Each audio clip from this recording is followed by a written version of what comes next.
Hello, नमस्कार, नमो बुद्धाय। गौर से सुनिए दोस्तों, क्या आपने कभी खुद से यह सवाल किया है, जब सब कुछ हमारे पास है, फिर भी हमारा मन इतना बेचैन क्यों है? क्यों कभी-कभी लगता है कि मन हमारा गुलाम नहीं बल्कि हमारा मालिक बन गया है? क्यों सोने के लिए बिस्तर हैं लेकिन नींद नहीं? क्यों रिश्ते हैं लेकिन अपनापन नहीं? और क्यों हर तरफ भीड़ है फिर भी हम अंदर से अकेले हैं? कभी रुक कर सोचा है कि क्या यह जो मन है यह चलता क्यों रहता है, थमता क्यों नहीं है, कभी सुकून से बैठता नहीं है? चाहो तो मन खुद सवाल बनकर खड़ा हो जाता है। कल क्या होगा अगर वैसा ना हुआ तो, अगर उसने ऐसा कह दिया तो? मन बस दौड़ता रहता है बिना दिशा के, बिना विश्राम के। आज की इस वीडियो में हम किसी कहानी की बात नहीं करेंगे। आज हम उस सबसे बड़े सवाल को पकड़ेंगे जिससे हर इंसान जूझ रहा है। जब मन शांत ना हो तो क्या करें? यह वीडियो उन सभी के लिए है जो रातों को जागते हैं, फिर किसी की बात बता नहीं पाते, किसी को अपनी बात बता नहीं पाते हैं, जो बाहर से हंसते हैं लेकिन भीतर से रो रहे होते हैं, जो खुद को खो चुके हैं और अब फिर से पाना चाहते हैं। हमारा मन आज इतना अशांत क्यों है? आजकल की दुनिया में ने पर इंसान ने चाँद पर पैर रख दिया है, लेकिन अपने ही मन की गहराइयों को नहीं जान पाया। हम भाग रहे हैं लगातार काम के पीछे, नाम के पीछे, रिश्तों के पीछे, वैलिडेशन के पीछे, पर यह दौड़ कभी पूरी नहीं होती है और हर अधूरी दौड़ एक नई बेचैनी लेकर आती है। गौतम बुद्ध ने कहा था, तुम्हारा सबसे बड़ा शत्रु बाहर नहीं है, वो तुम्हारे अंदर है, अंदर बैठा है तुम्हारा अस्थिर मन। आज का इंसान हर चीज कंट्रोल करना चाहता है। लोग क्या कहेंगे, जिंदगी कैसे चले, भविष्य कैसे बने, पर वो एक चीज़ जो वाक़ई कंट्रोल करनी चाहिए थी, खुद का मन, वो सबसे ज़्यादा अपेक्षित रह गया। हमारा मन 2 भागों में बाँटा होता है। एक है चेतन मन, जो आप अभी इस्तेमाल कर रहे हैं, जिससे आप सुन रहे हैं, सोच रहे हैं, और दूसरा है अवचेतन मन, जो पर्दे के पीछे है लेकिन असली कमान उसी के हाथ में है। 95% फैसले, भावना, डर, आदतें सब अवचेतन मन से नियंत्रित होती हैं। और सबसे बड़ी बात यह है, अवचेतन मन कभी नहीं सोता। जब आप सपने में गिरते हैं, डरते हैं, जाग जाते हैं, तो दरअसल वह अवचेतन मन की प्रतिक्रिया होती है। गौतम बुद्ध ने यही कहा, जब तक तुम खुद को नहीं जानेंगे, तब तक कोई भी शिक्षा तुम्हें मुक्ति से नहीं दे सकती। कोई मुफ्त में कोई शिक्षा नहीं मिलेगी और न कोई मुक्ति मिलेगी। और खुद को जानना यानी अपने मन को समझना। बुद्ध कोई धर्म नहीं, वह एक दिशा है। उन्होंने हमें मन को पकड़ने या पढ़ने की विधि दी, ध्यान, जागरूकता और स्वीकृति। बुद्ध ने एक बात बहुत साफ कही थी, मन की गति बहुत तेज है लेकिन वह तुम्हारी आज्ञा से ही चलती है, बशर्ते तुम उसे जान लो। उन्होंने एक ऐसी ध्यान प्रणाली दी जिसे कहते हैं विपश्यना ध्यान। इसमें हम केवल अपनी सांस को देखते हैं, ना कोई मंत्र, ना कोई कल्पना, बस ऑब्जर्वेशन। क्योंकि सांस ही एकमात्र ऐसी चीज है जो शरीर और मन को जोड़ती है। जैसे ही तुम सांस पर ध्यान दो, तुम मन की पकड़ से धीरे धीरे बाहर निकलने लगते हो। आज न्यूरोसाइंस, तंत्रिका विज्ञान भी यही कह रहा है, जो बुद्ध 2500 साल पहले कहा करते थे। जब हम ध्यान करते हैं तो ब्रेन में प्रीफ्रंटल कॉर्टेक्स सक्रिय होता है, जो निर्णय लेने और भावनाओं को संतुलित करने के लिए जिम्मेदार होता है। डॉक्टर्स आज एंजाइटी और डिप्रेशन के इलाज में माइंडफुलनेस मेडिटेशन को अपनाने लगे हैं। यह सिद्ध हो चुका है कि सिर्फ 15 मिनट का ध्यान रोज आपकी सोच, भावनाएं और निर्णय क्षमता को पूरी तरह बदल सकता है। बुद्ध ने कहा था, तुम वही बन जाते हो जो तुम पूरे दिन सोचते हो। और मॉडर्न साइकोलॉजी कहती है, न्यूरोसाइंस की वायर टुगेदर, यानी जो विचार बार बार आते हैं वह आपके मस्तिष्क का स्थायी पैटर्न बन जाते हैं। तो अगर हम मन को सही दिशा में ना मोड़ें तो यह खुद ही हमें गलत दिशा में बहा ले जाएगा। बुद्ध का एक और अमूल्य वाक्य, मन तुम्हारा नौकर है, लेकिन अगर तुम उसे काबू में ना रखो तो वह एक क्रूर स्वामी बन जाता है। आज यही हो रहा है। हमारा मन जो केवल सोचने समझने और सहायता करने के लिए था, वह आज हमारे धोखों का केंद्र दुखों का केंद्र बन गया है। इसने धोखा दे दिया, उसने धोखा दे दिया, यह सोचता रहता है।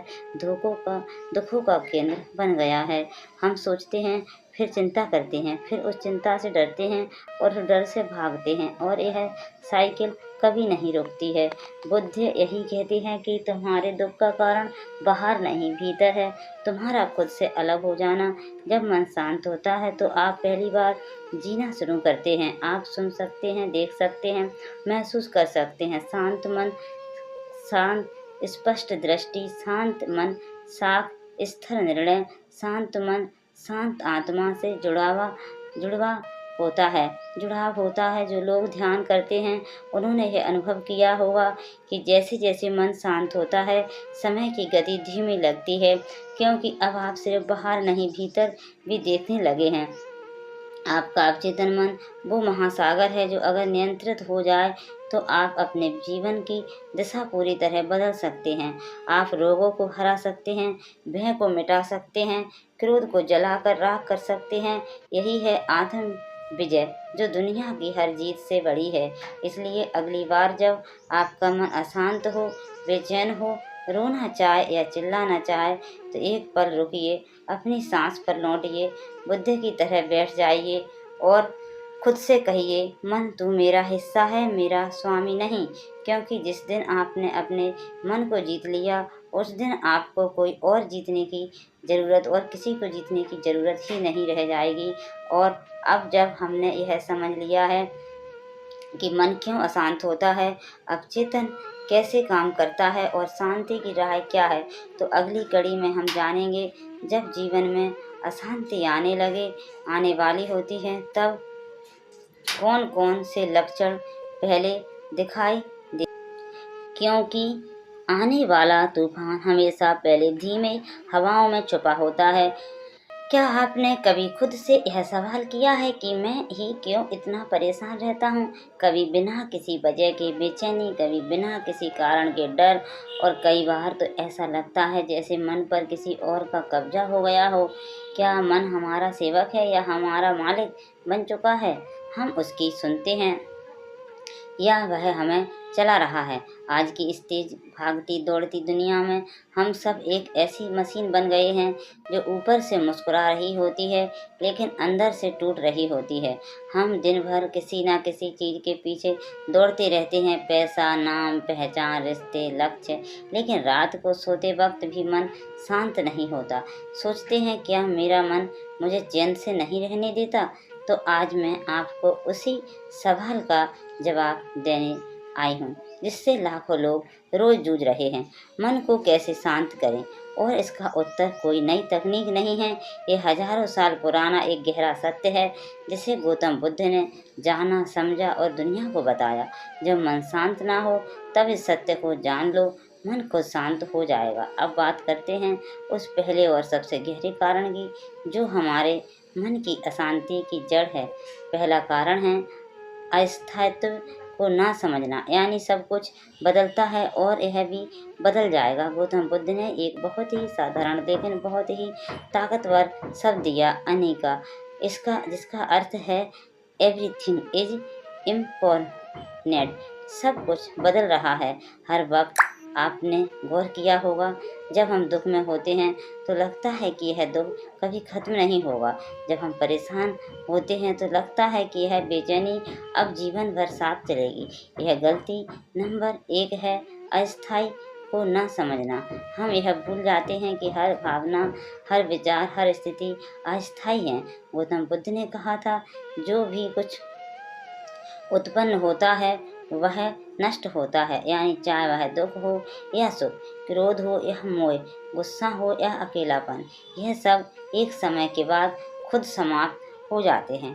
लेकिन हम अपने मन को यह बात समझाते ही नहीं, बल्कि हम उन्हें पकड़ कर बैठ जाते हैं। दुख आया, हम उससे चिपक गए। विरोध आया, हमने उसे पोषित किया। डर आया, हमने उसे सच्चाई मान लिया। और यहीं से शुरू होता है मन की अशांति का खेल। हम बदलते जीवन को स्थायी मान बैठते हैं, लेकिन सच्चाई यह है कि आपके भीतर जो बेचैनी है वह आज है, कल नहीं रहेगी। आपका दुख आज भारी लग रहा है, लेकिन एक समय आ जाएगा जब वह हल्का लगेगा। यही जीवन का नियम है और यही बुद्ध का पहला बोध है। अब जरा मनोविज्ञान की तरफ देखें। हमारा मस्तिष्क एक ऐसी मशीन है जिसे बचाने के लिए डरना सिखाया गया है, लेकिन जब हम हर तकलीफ को स्थायी मान लेते हैं तो दिमाग उसमें फंस जाता है। हर बार एक ही सोच, बार बार वही विचार, और इसी का नाम है ओवर थिंकिंग। यह कोई बीमारी नहीं, यह अस्थायित्व को न समझने का परिणाम है। जब भी मन व्याकुल हो तो खुद से बस एक बात कहिए, यह भी बात बीत जाएगी, यह भी बीत जाएगा, इस समय है बीत जाएगा। 2 बार रिपीट करें। Believe it, observe it. आज जो लोग डिप्रेशन, एंजाइटी, मानसिक थकान से जूझ रहे हैं, उनमें से अधिकतर लोग इस नंबर 1 गलती को करते हैं। वे अपने वर्तमान दुख को जीवन की सच्चाई मान लेते हैं। लेकिन आप अगर आज इस वीडियो को देख रहे हो तो मैं आपसे हाथ जोड़कर कहना चाहती हूँ, इस सत्य को जान लो, कुछ भी स्थायी नहीं है। जब आप इस गहराई को समझते हैं तो आप खुद से बाहर निकलते हैं। आप अपने विचारों के ऊपर खड़े हो जाते हैं। आप जानते हैं कि यह विचार भी बदलेंगे, यह भावना भी बदल जाएगी। बुद्ध ने ध्यान की विधि में सबसे पहले यही सिखाया, ऑब्जर्व बट डोंट अटैच, यानी अपने मन के विचारों को देखो लेकिन उन पर विश्वास मत करो। मन कहेगा तू हार गया, आप कहिए यह भावना स्थायी नहीं है। यहीं से शुरू होती है मन की विजय। अब एक छोटा सा अभ्यास। जब भी मन में अशांति हो, अपनी सांसों को देखिए। हर सांस आती है, हर सांस जाती है।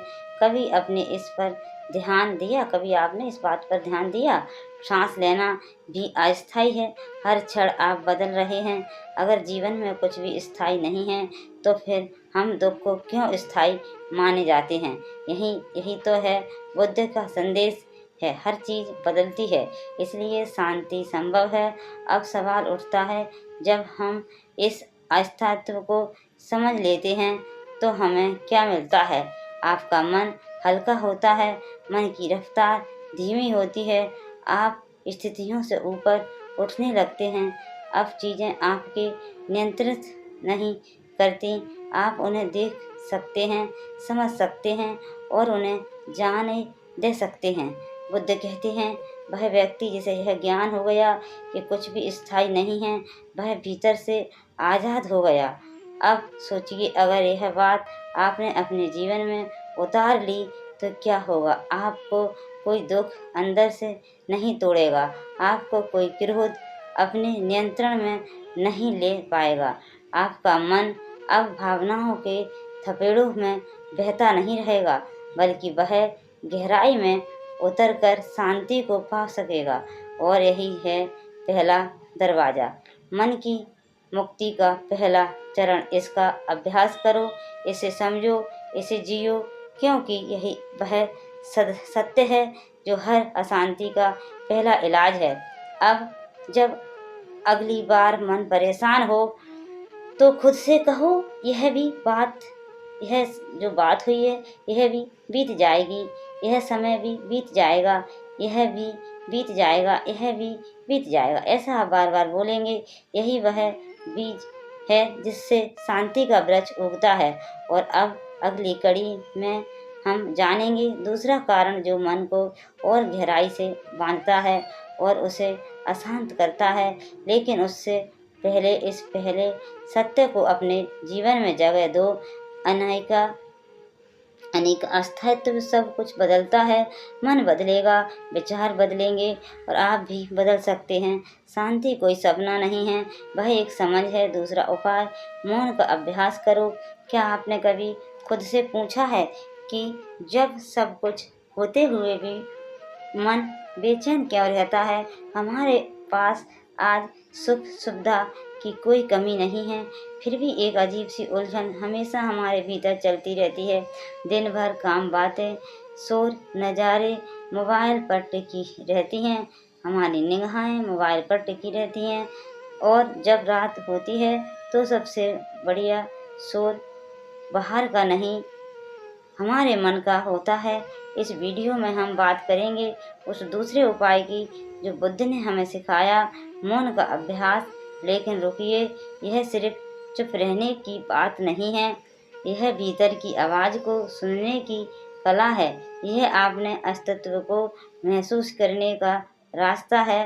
गौतम बुद्ध जिनका जीवन ही शांति और आत्मज्ञान की मिसाल है, उन्होंने मौन को साधना की सबसे गहन अवस्था माना।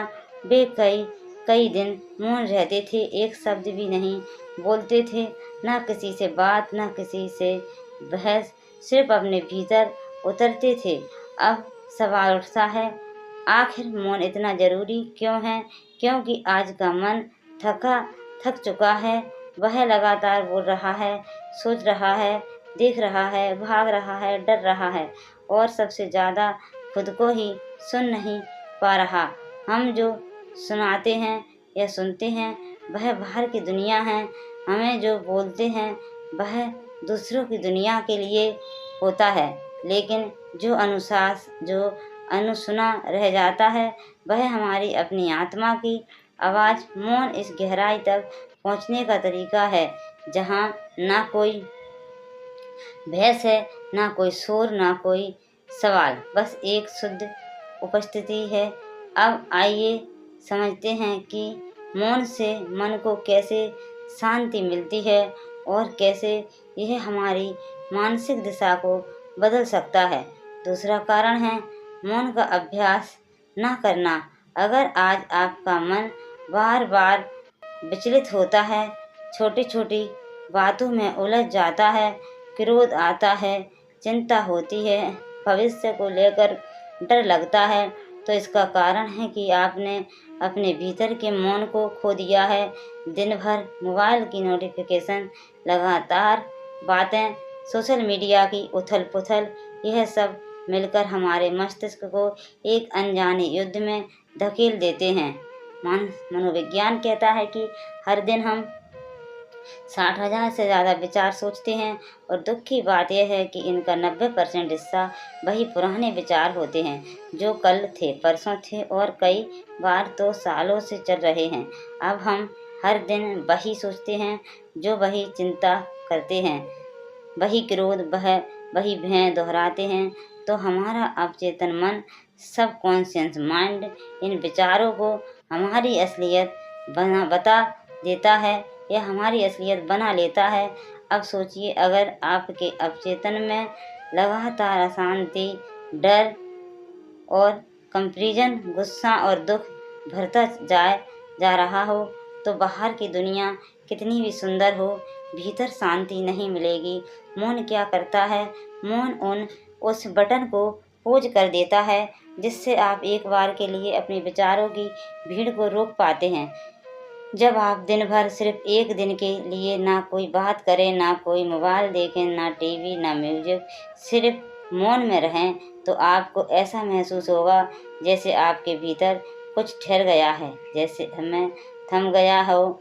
और तभी शुरू होता है असली आत्मज्ञान।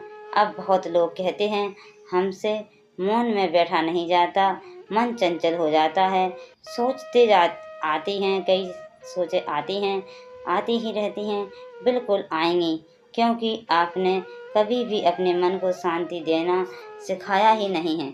जैसे एक ऊधम मचाता हुआ बच्चा जब रोता है तो माँ उसे गोद में उठाकर धीरे धीरे शांत करती है, वैसे ही जब हम अपने चंचल मन को मौन के गोद में बिठाते हैं तो धीरे धीरे वह भी शांत होना सीखता है।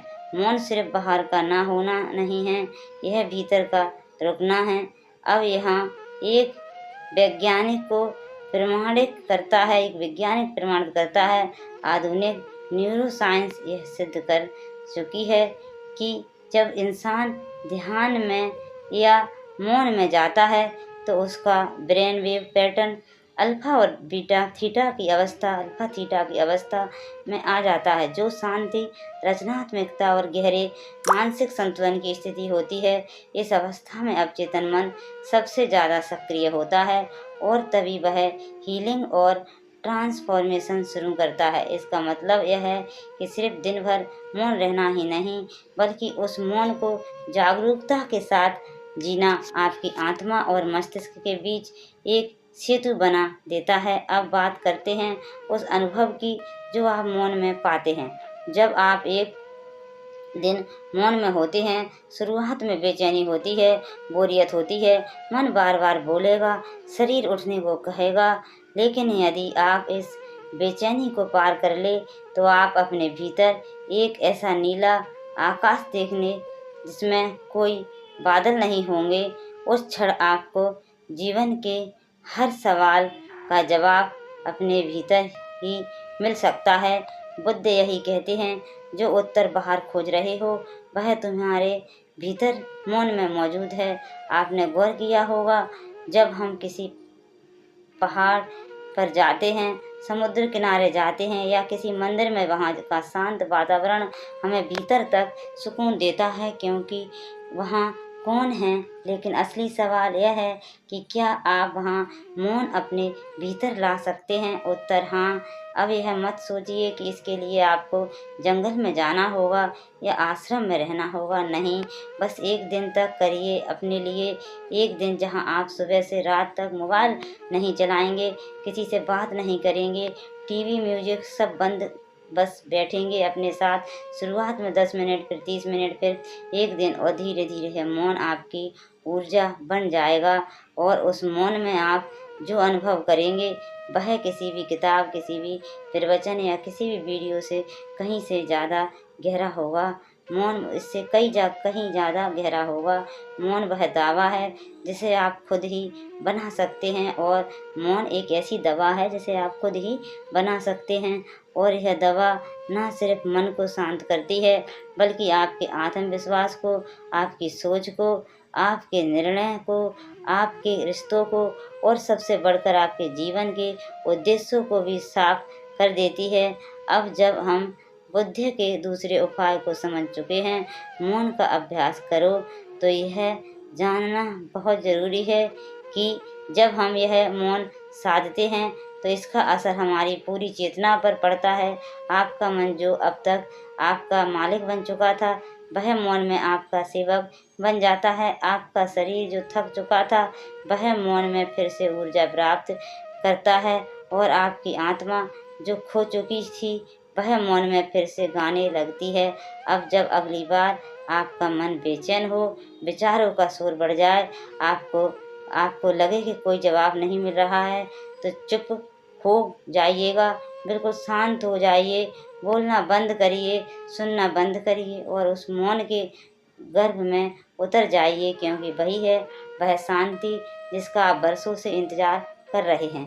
दोस्तों, क्या कभी ऐसा हुआ है कि आप अपने ही मन से लड़ते रहे हो? वो लगातार कुछ ना कुछ सोचता रहा है, चिंता करता रहा, पछताता रहा, डरता रहा, और आप बस कोशिश करते रहे कि वह चुप हो जाए, लेकिन वो और ज़ोर से बोलता गया। आप अकेले नहीं हैं।